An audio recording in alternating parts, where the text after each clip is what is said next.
Hi, it's the Lipstick Gal. Thank you so much for watching today. I recently went to Sephora. I don't normally go to my brick and mortar Sephora because it's a good hour away from me, but I happened to be in the same vicinity and I was like, you know what? Let's walk in, let's swatch and see what kind of jumps out at me. And I can't believe I did this about 10 days before the upcoming Sephora sale. So I paid full price for these things, but if you wait, Sephora sale is coming 31st for VIB Rouge and the 4th of November for everybody. I could have paid 20% less for these things, but I had to know. I had to know. All right, first thing I picked up was this. I was sure I was going to pass on this. This is the Mary Phillips Underpainting palette. I, of course, got the light. This is what it looks like. And I haven't even dipped a finger in it yet. I am so interested to see what happens because the idea is you put these down first and then you put foundation over the top. And I'm wondering whether I am blending these with place them unblended and then blend with foundation, or blend first and then put foundation. I don't know. We'll see. I'm used to putting contour and highlight on top of foundation, so that'll be interesting. Also picked up the new ABH Micro Brow Pen. This looked super, super interesting to me. Also picked up one of the lipsticks from Mary Phillips. This is called the Lip Siggy. I have the shade Lose My Breath. And then I couldn't help myself. I said I wasn't going to get any. And then when I was in store and I was swatching, I couldn't help myself. I picked up another set of the duos from Patrick Ta. This is one of his holiday releases, and I got the lightest option. This one here is called In Your Dreams. Another one that I haven't swatched or played with here at home, but I can't wait to get into. I'm going to start today by reaching for the Mary Phillips Underpainting palette. I'll just tell you, I am not used to using products underneath my foundation other than concealer and corrector. There is a corrector in here. I'm gonna it's very creamy. Just lightly tap this on where I need it. I have a lot of hyperpigmentation that I'm unhappy about, so I'm gonna see if I can kind of blank some of this out. I wonder if I should be using a brush. Maybe let's use the brush. Boy, it's doing a pretty good job of getting rid of this really dark hyperpigmentation spot. Wow, that's impressive. I'm really trying to keep these layers to be really thin since I'm going to be building up. I'm going to be using one of these guys as concealer as well. But I'm just going to use whatever is left in this brush, just in various places around the face where I have some hyperpigmentation that I'm always trying to take down. I'm taking just a mostly clean brush and I'm just kind of pouncing over every place I put the corrector and the concealer. And it's not really listed as concealer, it's listed as a highlight. But I feel like it does a really good job of kind of blanking out places. I'm going to do some light sculpting with this, and I'm going to be using the deeper of the two. It's not really the darker one, it's the cooler option, I should say. I'm going to be picking some of this up on this brush here, and then just placing this where I feel like it would do the most good. I really like the texture of these creams. These creams feel really lovely. They're very easy to blend. I'm wondering if I should maybe leave some of these places just a little bit darker so that you can see it through the foundation I'm going to put over the top. I kind of feel like I don't know what I'm doing, but we're playing today. That's what I'm doing. And I feel like makeup is one of those things where, you know, you can play and see whether it turns out good or not. And, you know, it washes off at the end of the day, so it's not really that big of a deal. One thing I never do that might be fun to try today is to put a little bit of this, like, on my nose.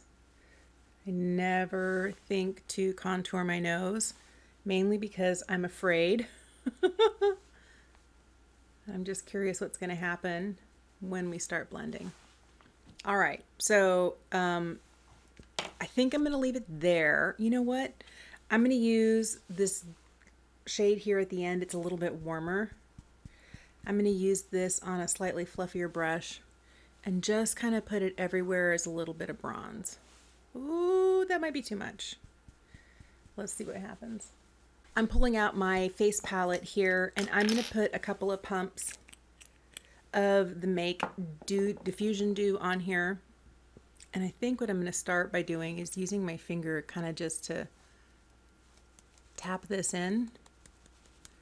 Feels weird to be putting this over the top of something else. I like this diffusion dew because it is very lightweight. It's very pretty, and it lets my normal freckling show through. Maybe I didn't need 2 pumps. Maybe I didn't need that much. So I'm going to stop here for a minute.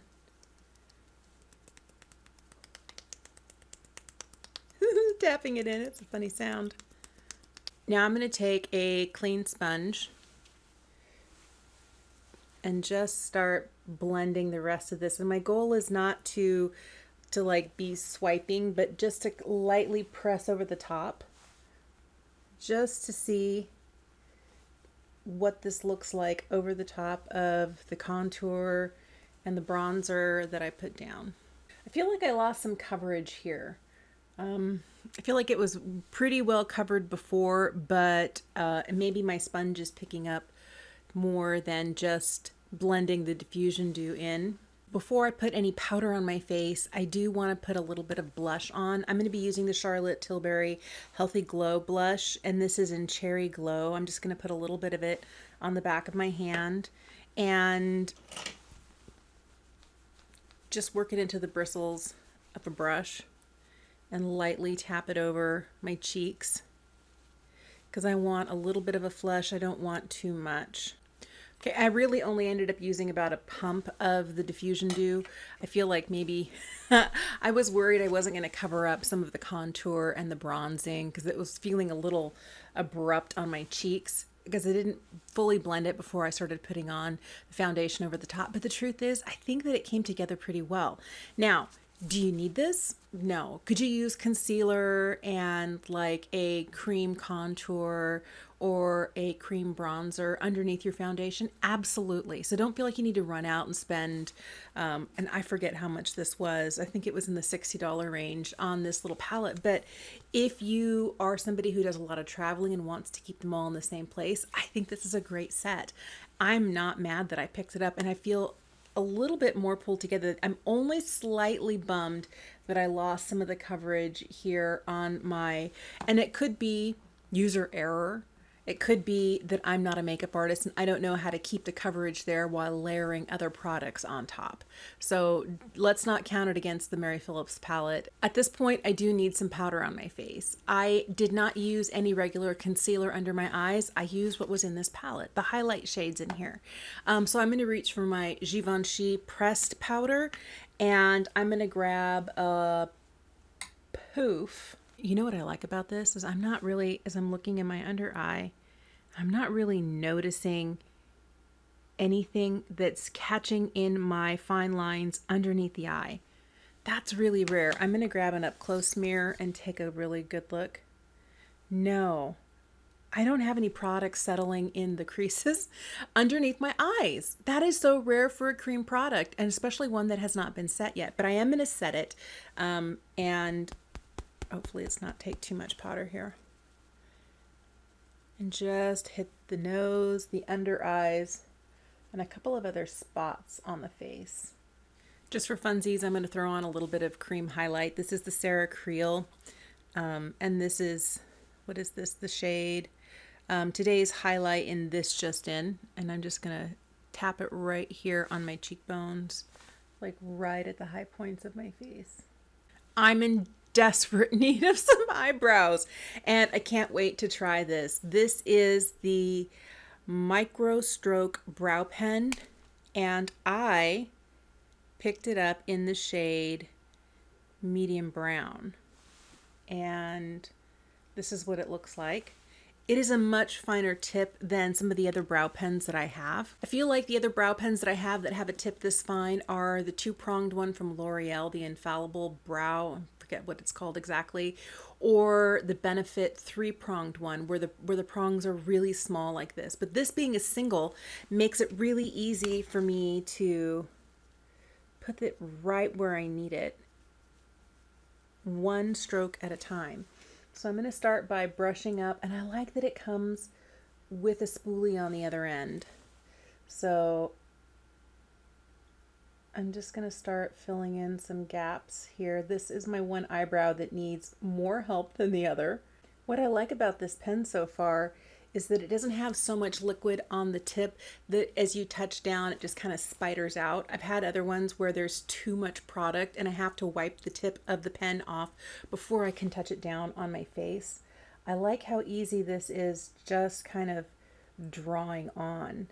And I always like to put a finger down to kind of anchor it, maybe 1 or 2 fingers down, so that I know exactly where I'm going to be and I'm not kind of just like out here making marks.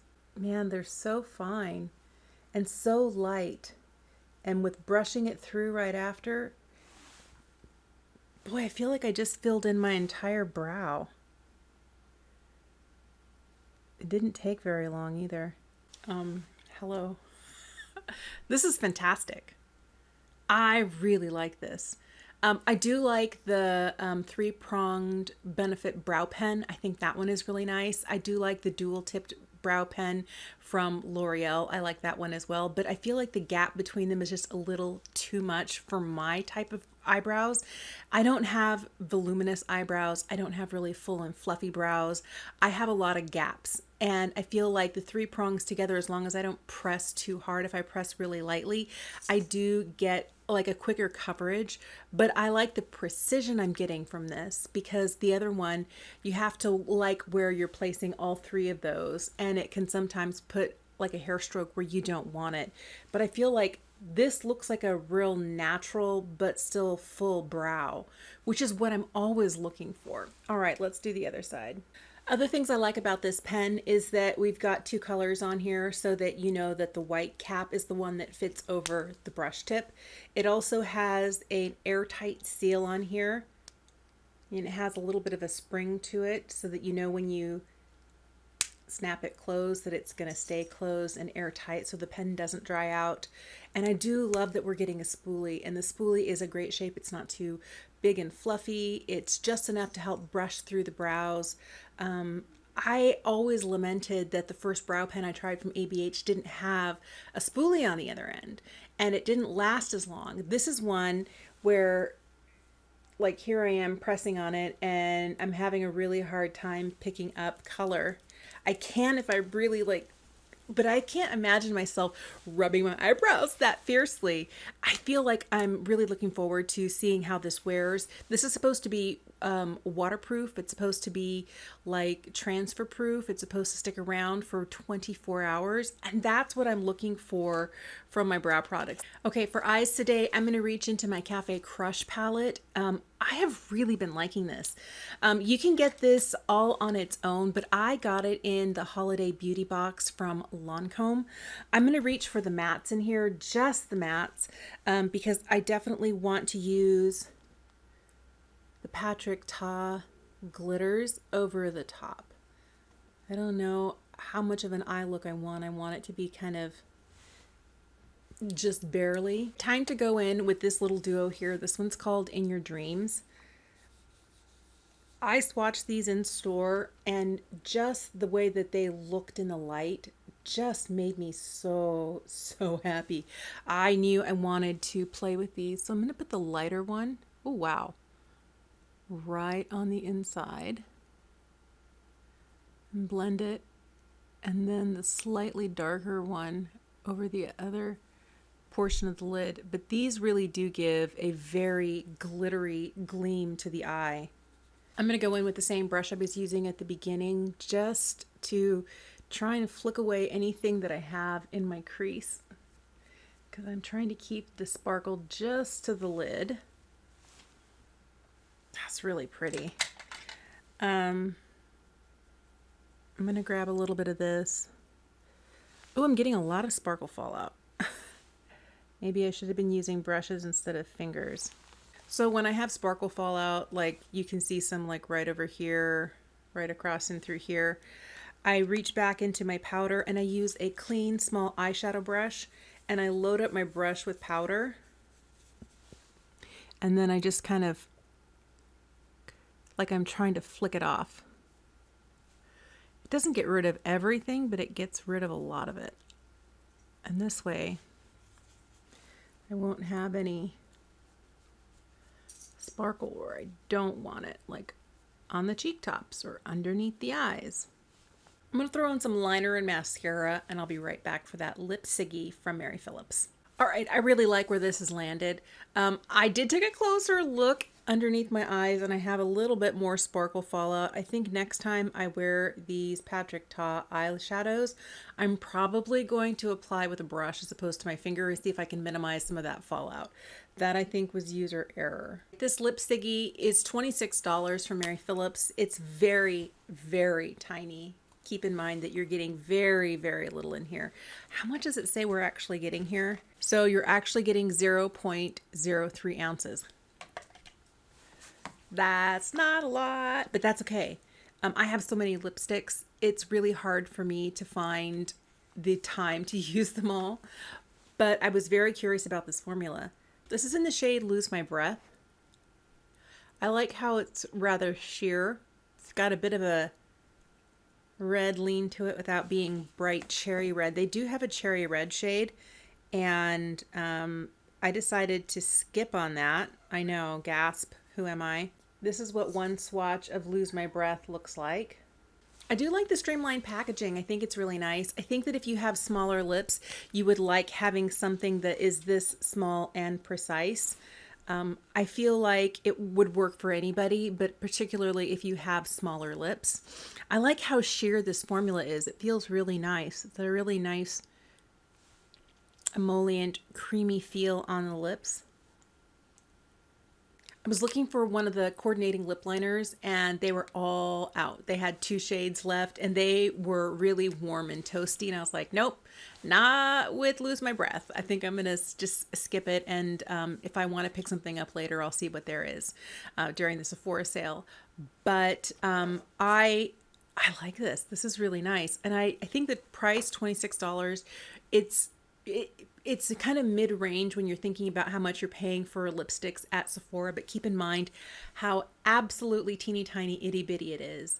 But I do think it's a nice lipstick. I feel like the look turned out much better than I anticipated. I thought that I was going to be creating a muddy mess with this, and I don't think so. I think it actually turned out pretty good. I'm really, really delighted about that. This right here might be my new favorite thing. This little microstroke brow pen. This might be like the best thing I've purchased in a long, long time. I feel like these are very much, if you picked up any of the ones from last year, they're very similar, but it was this kind of light golden shades that really caught my attention. I am excited to try it again without any mattes and just put the metallic foils down on their own and see what they look like. And I do like this Lip Siggy from Mary Phillips. Let me know what your thoughts are on some of these products. Have you been picking anything up from the Mary Phillips line? Are you interested in these duos from Patrick Ta and the new shades for this holiday season? I did see in my Sephora, they did have last year's duos out as well, which was really cool. So you can get last year's duos or the new ones. Or if you're always looking for the perfect brow pen, is this one that looks interesting to you? Let me know in the comment section down below. Thank you so, so much for making the time to watch today. I hope you have an incredible day and I will see you again soon. Bye.